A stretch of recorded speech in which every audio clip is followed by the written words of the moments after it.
Hey guys, it's Dr. Mahajan from Mahajan Medical Center. I'm a board certified internal medicine physician, and we do a weekly webcast and we touch on different issues affecting our community. Today, I'm going to talk about an issue which is near and dear to my heart as I do geriatric medicine, and dementia or memory loss is a huge epidemic in our geriatric population. More than 5 million people in the United States are having dementia, and it's a epidemic proportion. So I wanted to address that at length tomorrow. Today, I'm just giving you a heads up what's coming tomorrow. I'm going to share a brief video with you guys that will talk about the incidence of this epidemic in our area. So let's look at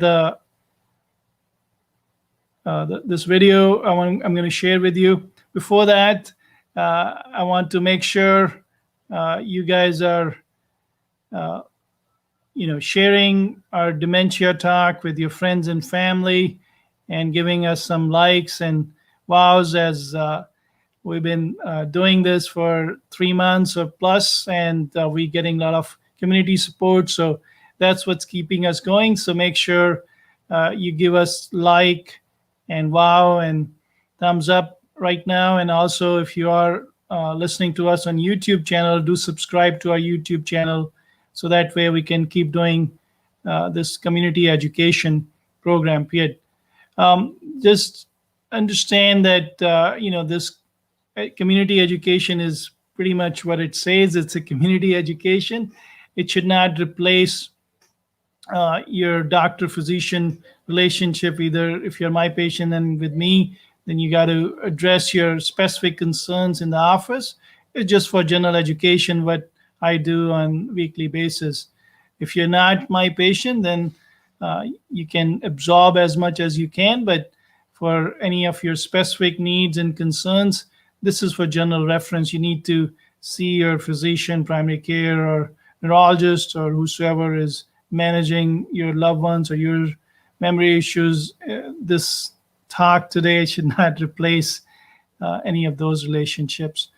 So let's look at this very informative video on dementia, and you'll be very educated in terms of the effect the dementia is having in our community.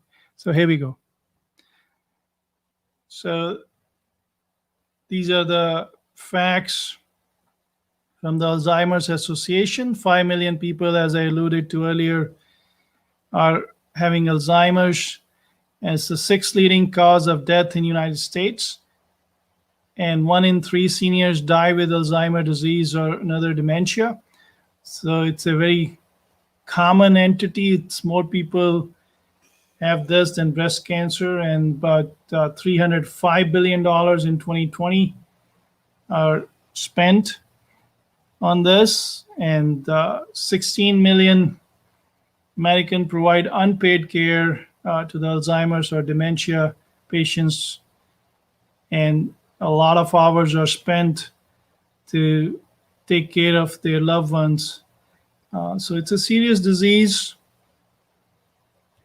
and a lot of primary care know that the growing number of people is going to be difficult to manage them if it keep going at this speed. So you need to, if you have symptoms, you need to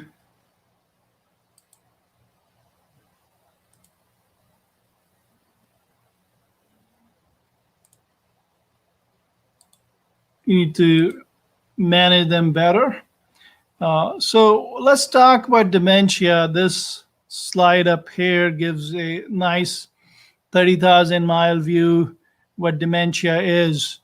And I'll go over one at a time. So it's the big portion of the dementia is Alzheimer's disease. A lot of folks use dementia and Alzheimer disease interchangeably, but dementia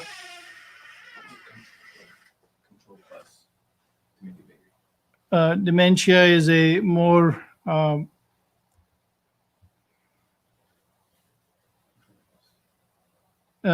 it's a more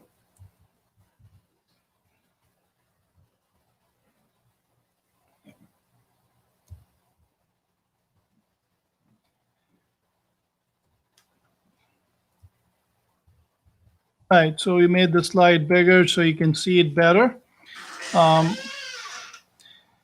The as you can see in this slide, the Alzheimer disease is the bulk of the dementia, and then the frontotemporal dementia, vascular dementia, those are the common ones, and then the other ones are with Lewy body dementia, Parkinson's disease associated dementia, corticobasal degeneration, and progressive supranuclear palsy, which is not as common.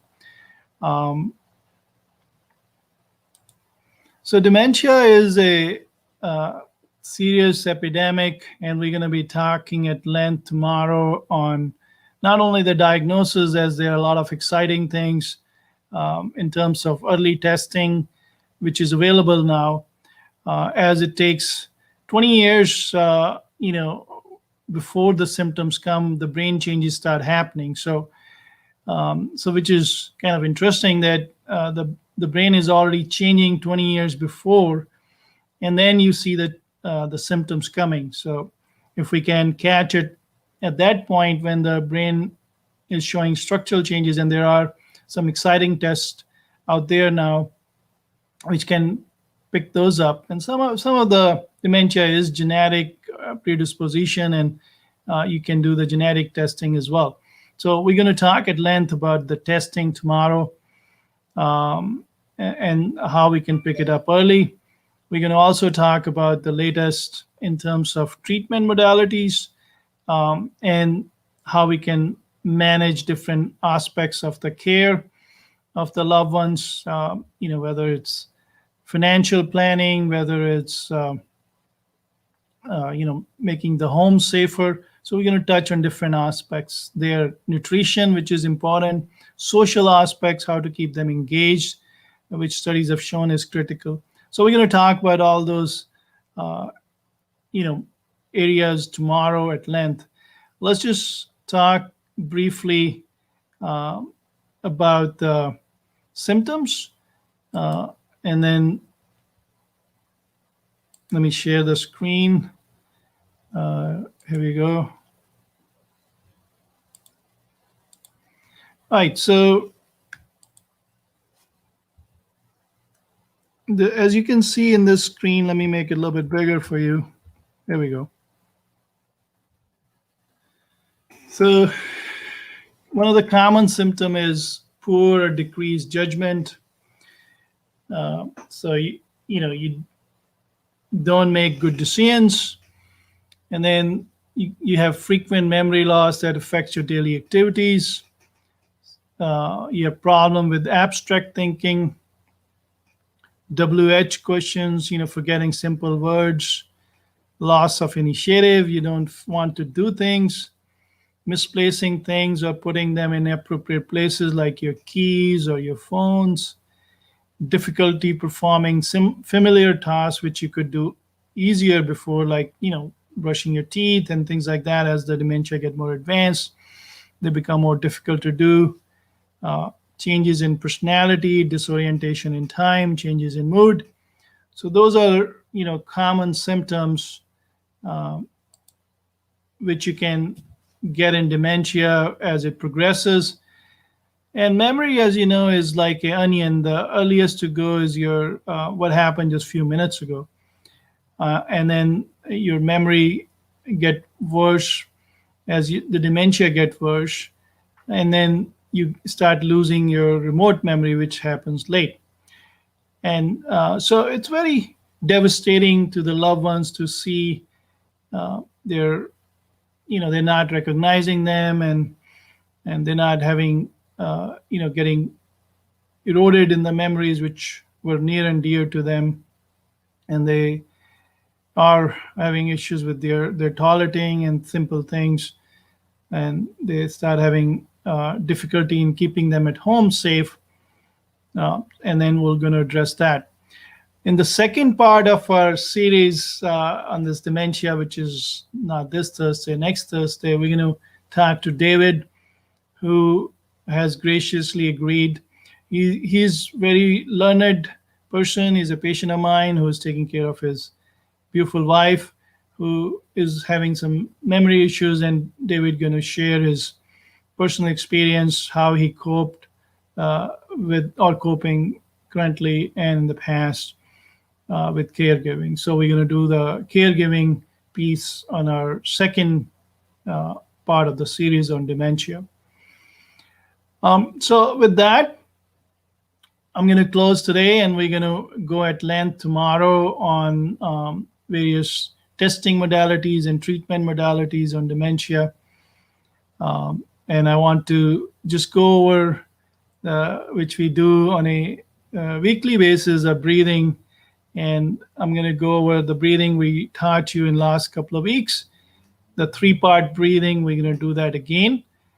So, it's very simple. As I emphasize breathing because in the COVID era, we all are stressed with different aspects, whether the schools are opening, your kids are going to the classroom, or a teacher and you're going to the classroom, or your frontline worker like a nurse or a grocery worker or a transport worker. We all having the fear that we're going to catch the COVID, and it's a difficult situation with we are not having any resolution coming, especially in Florida.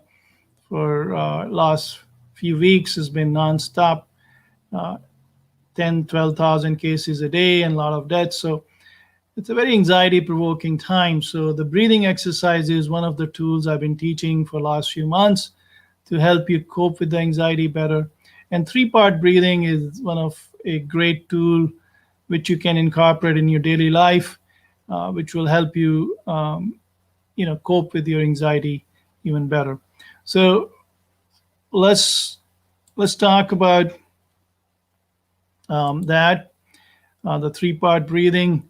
And meanwhile, please share and like and love our videos, and to your friends and family, share it with them.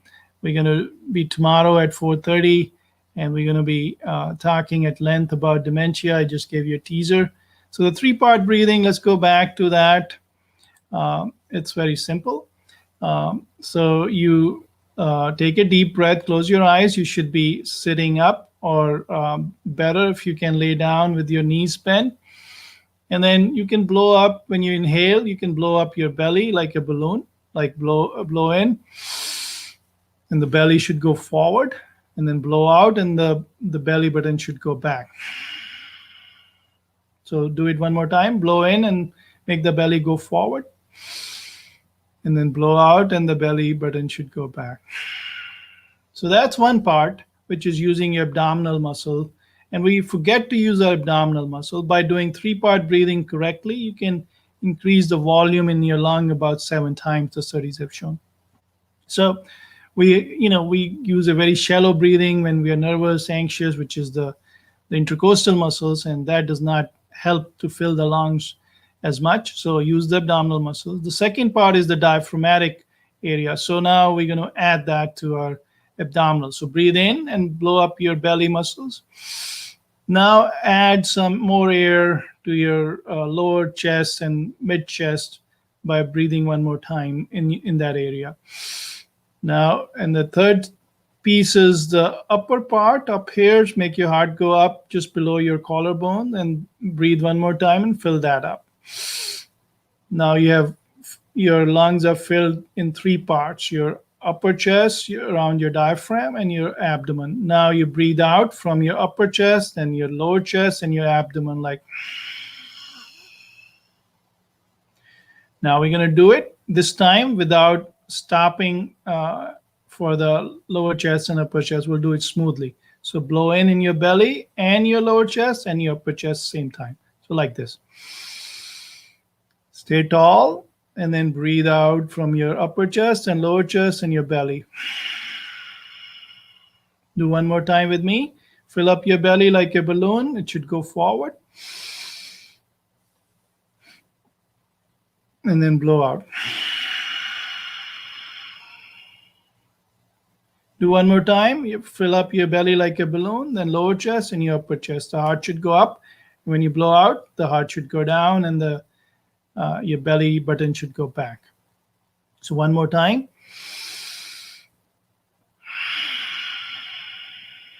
That's it. Wasn't that hard? If you practice it 10 times, 3 times a day, it'll help you build up your stamina. Be nice to yourself. Look in your mirror and smile and count your gratitude. We have a lot to be thankful every day. Start your day with gratitude. Be kind to your family, your friends, your co-workers, your neighbors. Be kind to the biosphere and be kind to Mother Earth. And I appreciate you tuning in. Do tune in on tomorrow at 4:30, and we're going to go at length on what's cutting edge in dementia, diagnosis, treatment, and different modalities. Thank you, and we'll see you guys tomorrow.